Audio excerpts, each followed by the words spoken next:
আসসালামু আলাইকুম। আজকের ক্লাসে আমরা ভাগ অধ্যায় থেকে কিছু বহু নির্বাচনী প্রশ্ন সমাধান করব। দেখো, 1 নম্বরে আছে নিচের কোনটি সঠিক। দেখো, এখানে যেহেতু ভাগের সূত্র দেওয়া আছে তাই ভাজ্য ভাগ ভাজক সমান ভাগফল, এটাই কিন্তু সঠিক। হ্যাঁ, ভাজ্য ভাগ ভাজক সমান ভাগফল। দেখো, নিঃশেষে বিভাজ্যের ক্ষেত্রে ভাজ্য সমান কি? নিঃশেষে বিভাজ্য মানে কি? যার ভাগশেষ থাকে না। তাহলে এই ক্ষেত্রে ভাজ্য সমান কি? ভাজক গুণ ভাগফল। কি হবে? ভাজক গুণ ভাগফল। এবার 3 নম্বর দেখো, ৭১,২৫৫কে 3 অঙ্কের ক্ষুদ্রতম সংখ্যা দ্বারা ভাগ করলে ভাগশেষ কত হবে? যদি ভাগশেষের কথা বলে, দেখো 3 অঙ্কের ক্ষুদ্রতম সংখ্যা মানে কি?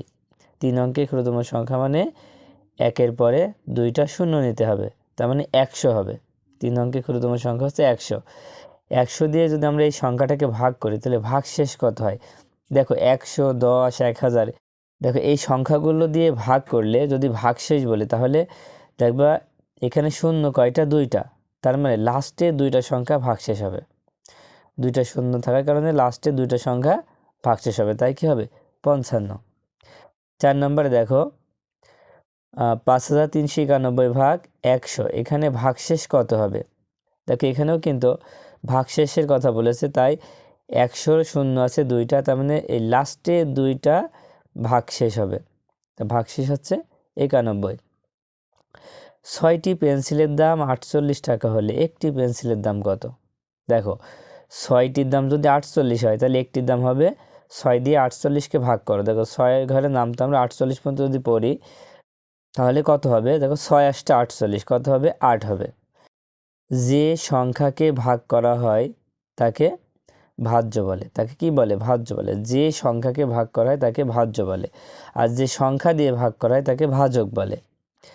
দেখো, 1000কে 10 দ্বারা ভাগ করলে ভাগফল কত হবে?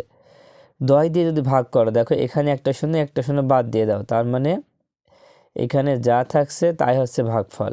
তার মানে কত হবে? একটা শূন্য বাদ দিলে 100, এই 100 হবে ভাগফল। এবার দেখো, 1177 ভাগ 11, এর ভাগ নিচের কোনটি? তার মানে 11 দিয়ে যদি আমরা 1177কে ভাগ করি তাহলে কতবার যায়? দেখো, প্রথমে 11কে 11, এবার এই 7 নামালাম। 11 দিয়ে 7কে ভাগ করা যাচ্ছে না, তাই আবার 7টা নামালাম। যখন 2টা 7 নামাবো তখন একটা শূন্য নেব। এবার দেখো, 7 11 77, কত হলো? 107। উত্তর হবে 107। 9 নম্বর দেখো, দুইটি সংখ্যার গুণফল 225, একটি সংখ্যা 25 হলে অপর সংখ্যাটি কত? দেখো, যদি কোনো প্রশ্নে দুইটি সংখ্যার গুণফল বলে, গুণফল বললে ভাগ করতে হয়, তার মানে 225কে 25 দিয়ে ভাগ করতে হবে, তাহলে কত হবে? দেখো, 25 দিয়ে যদি 225কে ভাগ করো তাহলে 4 25 100, 8 25 200, তারপর 9 25 225, তা 9 বাদ যাবে। কতবার যাবে? 9 বাদ যাবে। 10 নম্বরে দেখো, দেখো ভাগশেষ, তারপরে খালি ঘর, তারপর ভাজক। এখানে খালি ঘরে নিচের কোন চিহ্নটি বা প্রতীকটি বসবে? ভাগশেষ আর ভাজকের মধ্যে কোনটা বসে? দেখো, ভাগশেষ ছাড়া ভাজক কিন্তু সবসময় বড় হয়, তাই ভাজকের দিকেই চিহ্নটা যাবে। এই চিহ্নটা কোথায় আছে সেটা হচ্ছে উত্তর। দেখো, গ নম্বরে, একটি সংখ্যার 3 গুণ 150 হলে সংখ্যাটি কত? বলছি, একটি সংখ্যার সাথে যদি 3 গুণ করা হয় তাহলে 150 হয়। তার মানে আমি আগেই বলেছি গুণ বললে ভাগ করতে হয়। 150কে আমরা ভাগ করব, 3 গুণ বলেছে 3 দিয়ে। 3 দিয়ে 15কে ভাগ করলে 5 হয়, আর এই শূন্য বসায় দাও, তাহলে কত আছে? 50। তো উত্তর হবে 50। 12 নম্বর দেখো, ভাজ্য ভাজক সমান হলে ভাগফল কত হবে? দেখো, ভাজ্য আর ভাজক সমান হলে ভাগফল সবসময় 1 হবে। ভাগ করার পর যে অংশ অবশিষ্ট থাকে তাকে কি বলে? তাকে ভাগশেষ বলে। কি বলে? তাকে ভাগশেষ বলে। দেখো, 14 নম্বরে 5247 ভাগ 100, এখানে ভাগশেষ কত হবে? দেখো, ফের ভাগশেষ বলেছে, তার মানে 100 শূন্য আছে 2টা, তার মানে লাস্টে 2টা ভাগশেষ হবে, তার মানে ভাগশেষ হবে 47। যে সংখ্যা দিয়ে ভাগ করা হয় তাকে ভাজক বলে। ভাগশেষ কত হলে নিঃশেষে বিভাজ্য হবে? ভাগশেষ যদি শূন্য হয় তাহলে নিঃশেষে বিভাজ্য হবে। ভাজক 25 আর ভাগফল 10, ভাগশেষ 5 হলে ভাজ্য কত? তাহলে এই ক্ষেত্রে তোমরা কি করবা? ভাজ্যের কিন্তু একটা সূত্র আছে, সেই সূত্র ব্যবহার করে অঙ্কটা করতে হবে।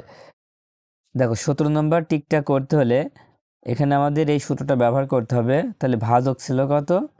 তো ভাজক হচ্ছে 25, ভাগফল হচ্ছে 10, ভাগশেষ হচ্ছে 5। এবার গুণ করে দাও। দেখো 25 আর 10 গুণ করলে 25 10-এ 250, তার সাথে 5 যোগ করতে হবে। তা 250-এর পর যোগ করলে হবে 255, তাহলে উত্তর হবে 255। দেখো দৈনিক 120 কিমি সাইকেল চালিয়ে কোনো ব্যক্তি 480 কিমি পথ কত দিনে যেতে পারবে? দেখো দৈনিক 120 কিমি পথ সে চালাচ্ছে, তার মানে 120 কিমি যাচ্ছে একদিনে, তাহলে 480 কিমি যাবে কত দিনে?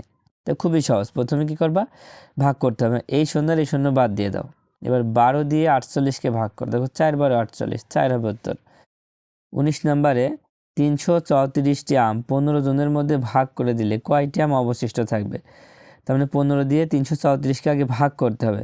তো ভাগ করো। দেখো 15 দিয়ে আমরা 334-কে ভাগ করব। ভাগ করলে প্রথমে আছে 15 দুখানে 30, এবার বিয়োগ করলে 3 আর নামালাম 4, 34, ফের 15 দুখানে 30, এবার বিয়োগ করলে 4 পাওয়া যাচ্ছে, তার মানে ভাগশেষ হচ্ছে 4, উত্তর হবে 4। 15টি টেবিলের দাম 45,000 টাকা হলে একটি টেবিলের দাম কত? দেখো বলছে 15 টেবিলের দাম 45,000 টাকা হলে একটি টেবিলের দাম কত? তার মানে 15 দিয়ে 45-কে ভাগ করো। 3 15 45, তার মানে 3 আর তারপরে যে কটা শূন্য আছে সেই কটা শূন্য বসায় দাও, তার মানে 3,000 টাকা হচ্ছে। 21 নম্বর দেখো 1 কুইন্টাল চালের দাম 5600 টাকা হলে প্রতি কেজি চালের দাম কত? দেখো 1 কুইন্টাল সমান কত? 100 কেজি। এখন 100 দিয়ে যদি এই 5600-কে আমরা ভাগ করি 100 দিয়ে, তার মানে এই দুইটা শূন্য এই দুইটা শূন্য কেটে দাও, তার মানে এইটা যে থাকছে 56 হচ্ছে উত্তর। এবার দেখো দুইটি সংখ্যার গুণফল 225, একটি সংখ্যা 25 হলে অপর সংখ্যাটি কত? দেখো আমরা অঙ্কটা একটু আগেই করলাম, সেখানে উত্তর হয়েছিল কত? 25 দিয়ে যদি আমরা 225-কে ভাগ করি তাহলে 9 হবে। 3 অঙ্কের বৃহত্তম সংখ্যাকে 9 দ্বারা ভাগ করলে কত হবে? দেখো 3 অঙ্কের বৃহত্তম সংখ্যা মানে 3টা 9। এখন 3টা 9-কে যদি আমরা 9 দিয়ে ভাগ করি তাহলে কত হবে? 1 1 1 111 হবে। হাসান সাহেব 1 বছরে 24,000 টাকা সঞ্চয় করেন, 1 মাসে তার কত টাকা সঞ্চয় হবে? দেখো 1 বছরে হচ্ছে 24,000 টাকা, তাহলে 1 মাসে তাহলে 1 মাসে তার কত টাকা সঞ্চয় হবে? তার মানে 1 বছর মানে 12 মাস, তার মানে 12 মাসে সঞ্চয় হচ্ছে 24,000 টাকা। তাই কি করে 12 দিয়ে ভাগ করে দিব। 12 দিয়ে যদি 24-কে ভাগ করা হয় তাহলে কত হয়? 24। দেখো 12 দুখানি 24, আর যে কটা শূন্য আছে সেই শূন্য কটা বসায় দাও, তার মানে কত হচ্ছে? 2,000 টাকা, উত্তর হবে 2,000 টাকা। তারপরে দেখো 82,500-কে 100 দিয়ে ভাগ করলে ভাগফল কত হবে? দেখো ভাগফল যখন বলবে তখন কি করবা, এখানে যে দুইটা শূন্য আছে এই দুইটা শূন্য এই দুইটা শূন্য বাদ, তখন এখানে যা আছে এটাই হচ্ছে ভাগফল। কত হবে? 825। খুবই সহজ। ভাজ্য 1 ভাজক 1 ভাগফল 1, তাহলে ভাগশেষ কত হবে? তাহলে ভাগশেষ কত হবে? 0 হবে। যখন ভাজ্য 1 ভাজক 1 ভাগফল 1 তখন ভাগশেষ কি? 0। একটি সংখ্যার 3 গুণ 90 হলে সংখ্যাটি কত? দেখো 3 গুণ বলছে না, 3 দিয়ে 90-কে ভাগ করে ফেলো, তাহলে 30 হবে। 3 3 90। তারপরে দেখো 99,000-কে 10 দ্বারা ভাগ করলে ভাগফল কত? তো 10 দিয়ে ভাগ করা মানে একটা শূন্য বাদ দিয়ে দাও, দিয়ে যা থাকবে তাই হচ্ছে ভাগফল। তার মানে কোনটা হবে? ক নম্বর উত্তর।